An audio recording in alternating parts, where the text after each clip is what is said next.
Une histoire sur la Shemitah.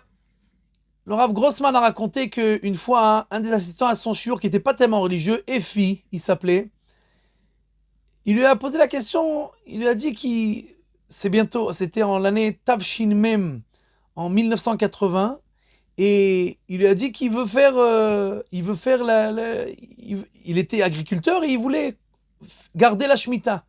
Et il avait entendu dans le cours que Kadosh Baruch Hu avait promis que celui qui garde la Shemitah, alors il lui donnerait la bracha. Est-ce que le Rav peut lui promettre qu'il aurait la bracha et qu'il ne perdrait pas? Le Rav a posé la question au Rav Elioshiv. Le Rav Elioshiv dit qu'on ne peut rien promettre puisque c'est une marloquette. Est-ce qu'aujourd'hui aussi, il y a la bracha, puisque ce n'est pas la Shemitah obligée par la Torah que seulement par les Chachamim? Mais il a dit, il peut promettre qu'il y aura Siyata Dishmaya, qu'Akadosh Baruch Hu l'aidera. Il a pris sur lui et il a laissé tous ses champs délaissés pendant l'année de la Shemitah.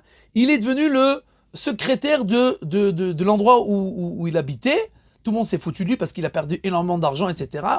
Et il a passé une période très difficile. À la fin de l'année, il a demandé à la Sochnout de lui donner des grains de blé, pardon.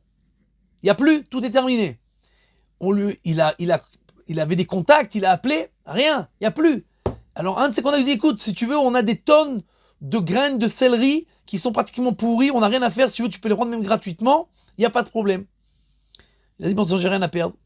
Alors il a commencé à planter tous ses champs des céleris, et il a fait des tonnes de céleri qui ont poussé, et il y a eu vraiment une bracha, et les céleris a poussé, tout le monde se foutait de lui, qu'est-ce que tu vas faire avec tellement de céleri? D'accord? Un jour, il reçoit un coup de fil de son ami de la Sornout. Il lui dit, dis-moi, qu'est-ce que tu as fait avec le céleri? Il dit, écoute, je vois du céleri partout, je rêve le céleri, je mange du céleri, je bois du céleri, il y a du céleri partout. Il dit, écoute, tu peux nous en vendre? Il lui dit, il n'y a pas de problème. Il lui dit, sache qu'aujourd'hui, sur le marché, 1 kilo de céleri, c'est $0,5. Mais aujourd'hui, tu peux le vendre à 3-4 $ si tu veux le kilo. Il dit, mais qu'est-ce qui se passe? Il dit, il y a eu, en Europe, une plaie de froid, en fait. Et le froid a fait pourrir tous les céleris qu'ils avaient en Europe. Et ils ont un manque terrible de céleri et ils ont demandé tous les pays qui peuvent de leur fournir le maximum de céleri pour leur soupe, etc. Et ils sont prêts à payer n'importe quel prix. Il est devenu multimillionnaire avec du céleri. Il a vendu tout le céleri à un prix exorbitant. Il a acheté une Cadillac qu'il a appelée la Cadillac de la Shemitah. Bien entendu, il a fait tchouva et il a montré à tout le monde que Akadosh Baruch Hu, la bracha, elle existe aujourd'hui. Et nous, on peut tous apprendre de lui. Shana Tova.